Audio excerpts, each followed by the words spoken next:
all going to go through difficult times and struggles and seasons where it feels like God doesn't hear us. In those times, how do you pray? How do you even know what to pray? Today, I'm going to talk to you all about how you can still have a thriving prayer life in the middle of a difficult season. Let's jump in.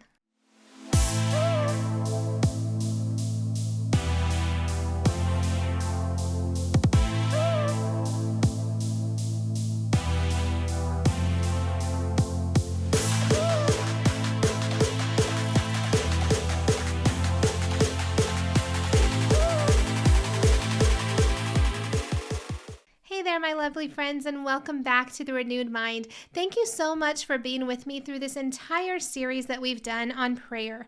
I have really enjoyed just sharing some of the things that I've learned over the years about prayer and things that I've added into my own prayer life that have made a difference for me. So if you haven't checked out the entire playlist, make sure to check it out. I shared all about taking a personal prayer retreat, and there's even a free agenda that you can download with that video.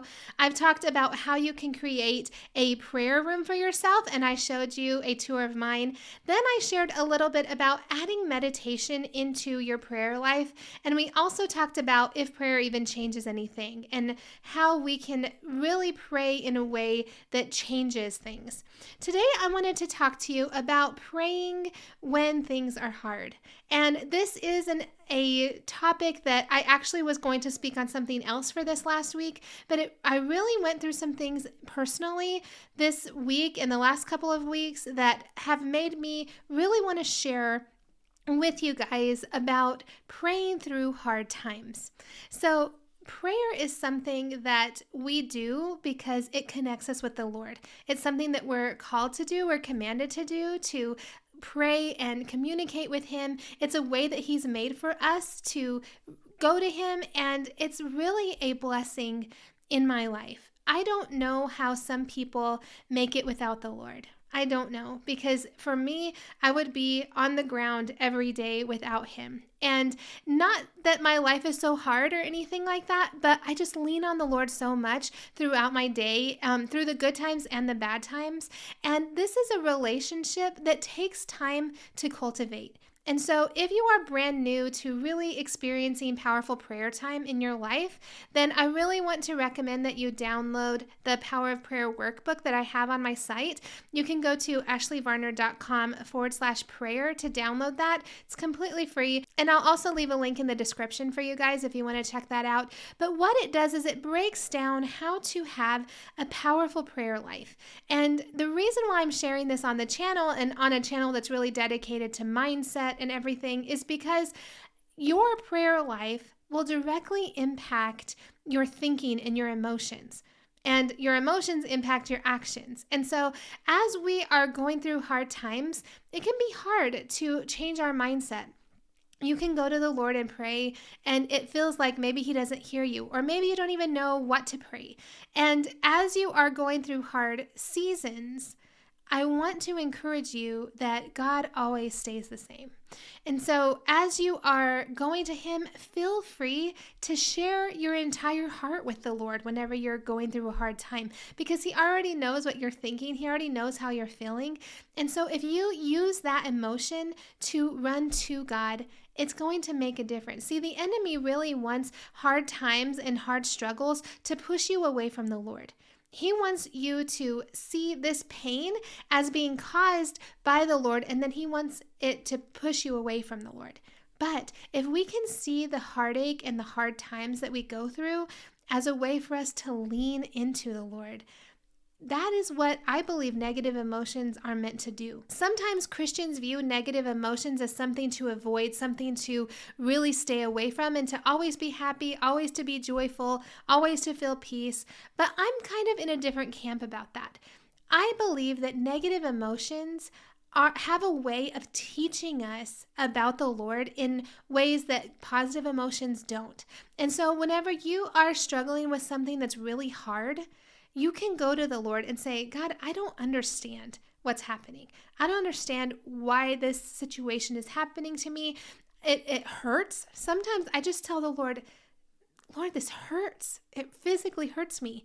And as I go to Him, It makes a difference in my walk with him, because then you learn that he is the comforter, that he is someone that you can trust. Now, this week, my family kind of had a difficult couple of days. We had a child in our home that we were thinking we were possibly going to adopt, another child, and that child was taken from us. And it wasn't a bad situation. The child, I'm sure, is doing just fine, but it was a very abrupt ending to a relationship that we had been building with this child. And my children were already attached to him. And whenever he was taken from our home, and that's just kind of the natural progression of things. It wasn't by any negative things that happened. It's just kind of how the system works. But whenever he was taken from our home, I could see my children in pain. I could see them crying, hurting, wondering, questioning God. And so even in my own prayer time, I had to seek the Lord and say, God, I don't understand why this is happening. I don't understand why you are having us go through this pain, but I choose to trust you. Now, anytime that you're going through hard times, I can't pretend to know the answer. And I think any Christian who tries to just jump to that really robs the person who's in the struggle of being able to lean on the Lord through the uncertainty. So a lot of times we want to rush around negative emotions, and so we'll say things like, well, it was the Lord's will, or we say things like, there must be a reason, there's always a reason. When God shuts one door, he opens another. We say things like that, and they're all well-meaning, right? They're all from a place of love. But whenever you're in the middle of a heartache, don't try to jump past the negative emotions.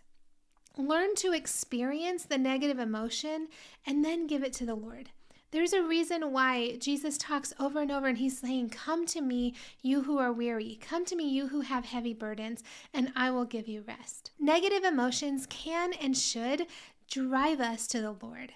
And so whenever you are struggling with something hard, I just want to encourage you to stay connected to the Lord. Whenever you're not sure about a situation, maybe you have a decision that you have to make, and it's a huge decision and you don't know what to do. You can just go to the Lord and say, Lord, I'm confused. I don't understand. I don't have the answer. And it might not be that you get the answer right away. It might not be that you get even the answer that you want, but you're going to him, you're building that relationship, and truly that's what prayer is all about. So as we've been talking about prayer, there's a lot of fun things that we can add in. There's, having a prayer room or having a prayer journal, those kind of things, the practical things.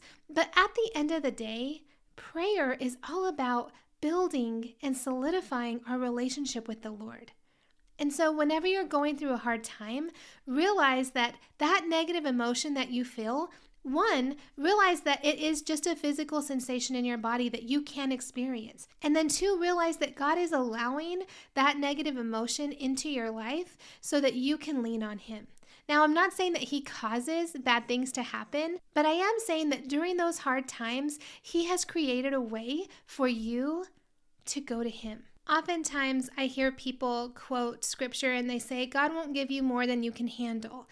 And that verse is in there. It's talking about temptation, though. It's not talking about suffering. And so often we use that verse in the context of suffering, and we say, look, God's not going to give you anything harder than you can handle. That verse was talking about temptation, and it talks about how God provides a way out whenever you're in temptation, but suffering is a different story. And so I wanted to share another verse. It is in 2 Corinthians chapter 1. It's verses 8 through 11, and it's Paul talking to the church in Corinth, and he tells them, we do not want you to be uninformed, brothers and sisters, about the troubles that we experienced in Asia.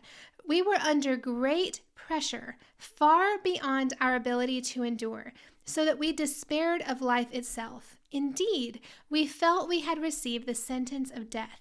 But this happened, that we might not rely on ourselves, but on God who raises the dead. He has delivered us from such a deadly peril, and he will deliver us again. On him we have set our hope that he will continue to deliver us. As you help us by your prayers, then many will give thanks on our behalf for the gracious favor granted us in the answers of the prayers of many. this verse brings me a lot of hope, especially in hard times. So if you're in the middle of a struggle, if you are suffering and you're wondering, how can I even pray during this time? Realize that Paul felt the same way. He was saying, look, I was put through way far more than I was able to endure. And he says, but this happened so I would learn to rely not on myself, but on the Lord. Isn't that such a beautiful way to redeem a hard situation? To say, you know what, I've gone through a lot of hurt, but I'm going to allow God to redeem this hurt by relying on Him and by growing in Him through this. Now, I know that prayer can be kind of tough whenever you are going through a hard season. And so I just wanted to end by sharing a tip that I found really benefited me and my family during this hard season that we had. And it's really a season. There's several things that are kind of going on for us right now. So we do appreciate your prayers, just like Paul appreciated the prayers of the Corinthians. But one way that we can lean on the Lord during a hard time that is a way of prayer, but isn't necessarily the kind of traditional prayer that we think of like kneeling on our knees or writing in a prayer journal, and that is listening to worship music. So if you have a Christian playlist that you listen to, or you have a Christian radio station, sometimes just having the faith of other people through their music kind of infiltrating your thoughts and your mind makes a big difference. So after the child was taken from our home and it just felt kind of quiet, right? And I turned on some Christian music that evening and then the next morning while the kids were getting ready for school, and we just worshiped together.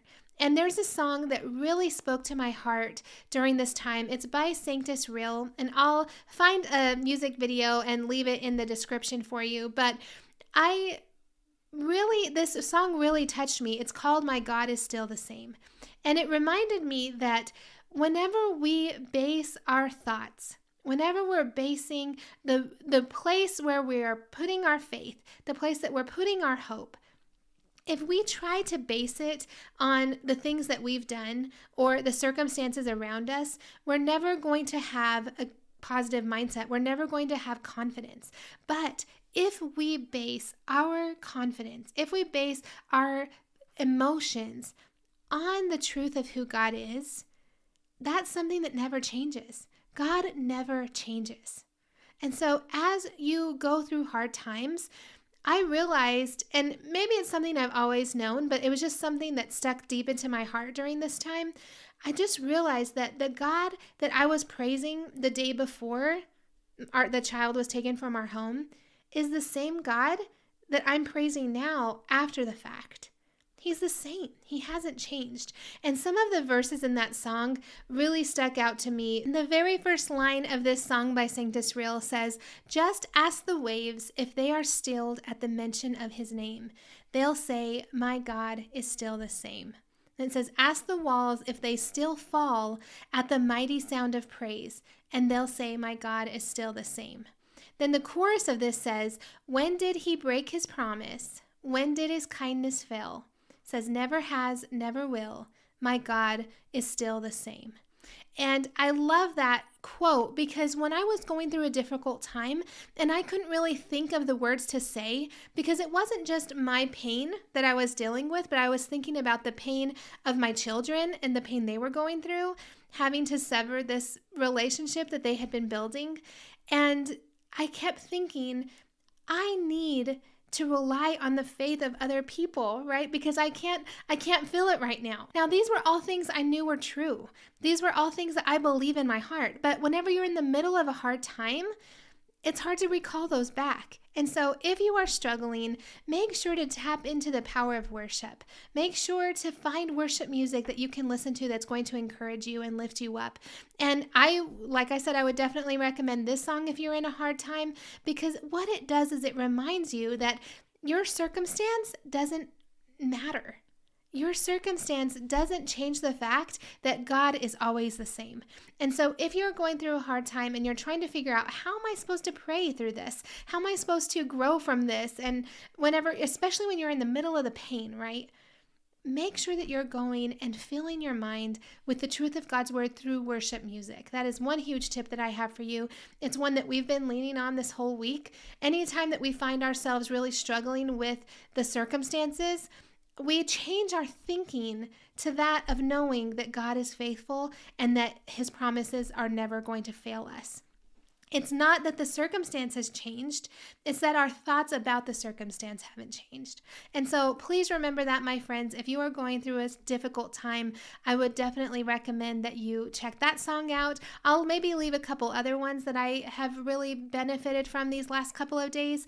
And I hope that you enjoyed this entire series on prayer. If you did, make sure to leave a comment so that I know, because it is my desire to help you to build your confidence, to really experience a better mindset, but truly that all is under the umbrella of knowing who God is and knowing your identity in him.